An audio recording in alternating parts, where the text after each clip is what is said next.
mga pare kong peke, nagluto nga po ako ng ginataan talong with yung inihaw ko po kahapon na tira, hinalo ko po dyan guys. So napakasarap-sarap guys ang akin luto ngayong pork today na ulam namin ngayong Sabado. Ito kapag dalawa ni Kit. Ayan. So mga pare kong peke, syempre bago tayo dahil maglinis ng bahay, kailangan magluto muna tayo guys ng ating mga kakainin sa pananghalian para pagkatapos sa paglinis ng bahay ay tayo po ay tapos ng magluto at kakain na lang po tayo. Diba mga pare kong peke, hindi yung maglilinis muna tayo bago tayo magluluto ay pagod na tayo. Diba Kit? Tama, mali? Tama. O diba, kailangan mo na magluto ng pagkain bago maglinis, diba? So pagkatapos magluto, maglinis na at least pag napagod na tayo, makakain na tayo, diba? Yun lang mga pare kong peke. Kaya kayo dyan, kung kayo ay maglilinis ng bahay, magluto muna kayong pagkain bago gawa. Yeah.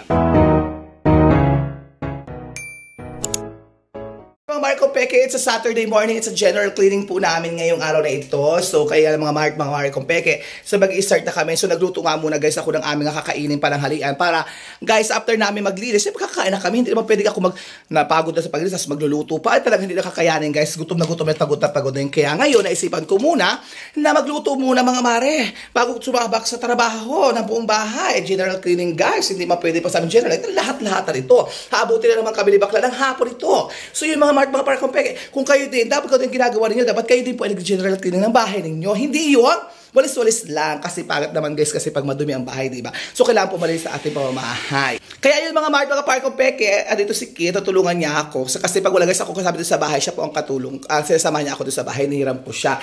So, ngayon, nalalapit na po ang pagpasok niya. So, makakasama ko lang po si Kit ay tuwing siguro biyernes ng gabi, baka pumunta siya dito, o kaya po Sabado, malay mo, baka hindi pa po, baka linggo lang pumunta dito sa akin, kasi nga po siya ay may pasok na. So, but anyway, mga pare kong peke, humahaba na ang ating usapan. So, humahaba na tayo na po tayo po maglilinis na with Kit. Kit, come here. So, mag-hi ka muna. Hi po, yan si Kit po. Ito po yung aking, ay, hindi siya po mahihiyain sa camera. Kasi siya po nahiya doon sa kanyang ilong. Ba't yung ilong ko, hindi naman. So, huwag ka mahiya sa ang ilong natin. Ang ilong natin ay pambansa. Kapag umuso ang hangin, bilog-bilog tayo mabubuhay.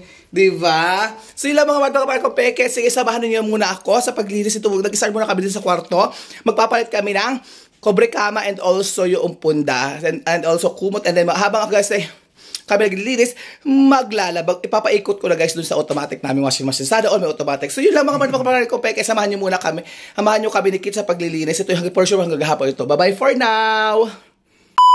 Mga pare kong peke, sabi tilanggal na po namin. Ito na po yung mga tilanggal namin, kobre kama, tsaka mga punda. Ngayon naman guys, nagaganda ng una namin guys, di ba?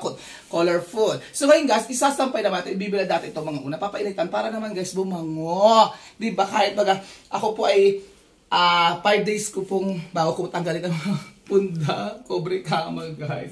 So, alin na kayo mga mahal, samahan nyo ako. Nasampay natin ito. Okay. Siyempre, si Kit yung cameraman ko ngayon. Guys, parang uulan.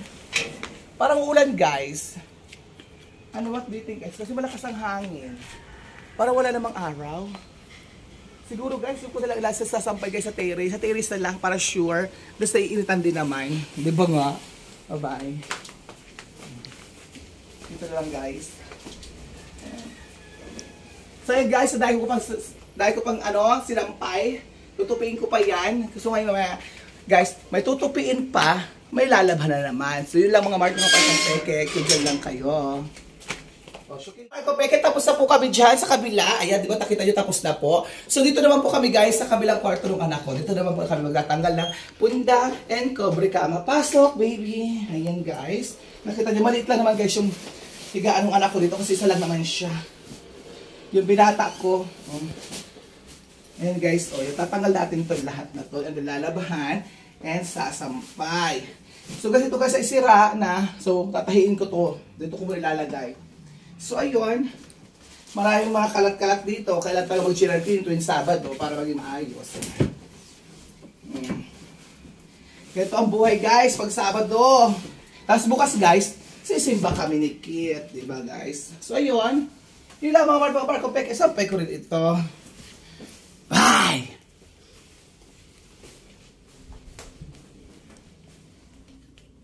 Sabi ko kasi hindi ba automatic nga kami. So habang kami naglilinis si Kit, ito po guys, lalaban ko po itong aking mga, yan. Ito pong punda, cobre kama. Siyempre, unahin mo natin guys yung mga funda. Sa Eva funda. Yan.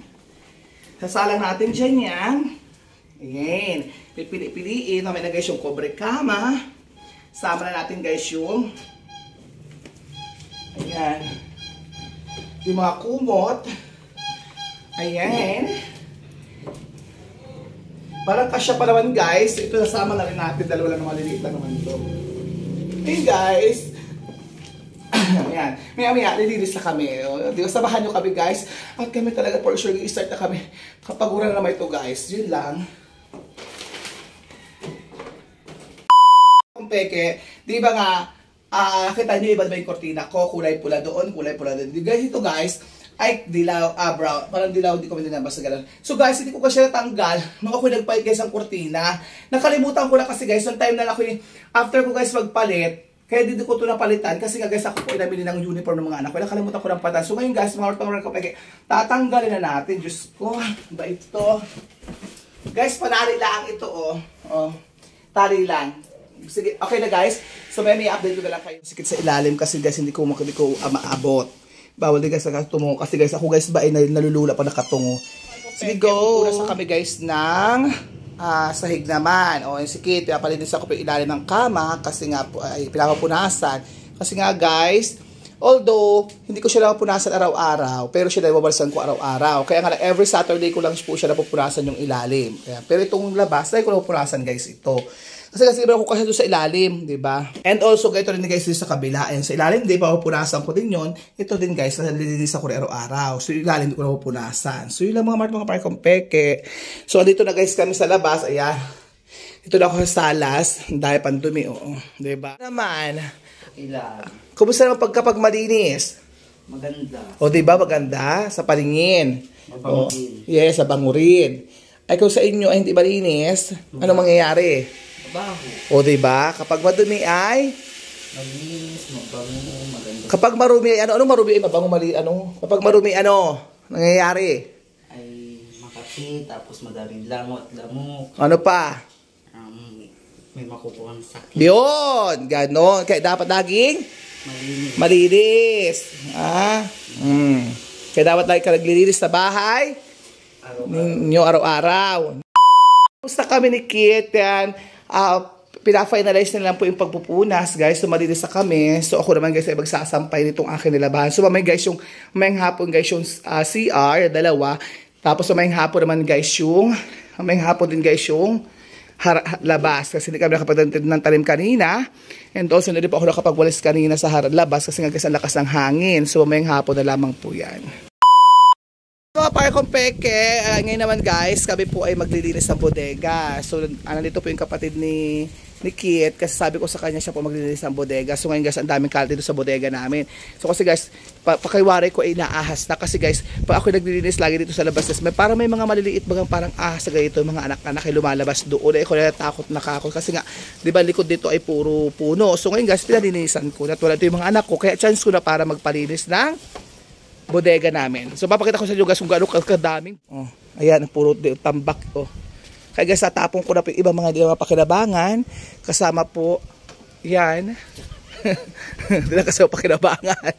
Ayan. So, yung mga joke lang mga Mart, tatapon ko na guys talaga. Tatago ko na yung mga hindi kailangan. Kaunti na lang. Diba? Malinis na yung bodega namin. Kaunti na lang yan.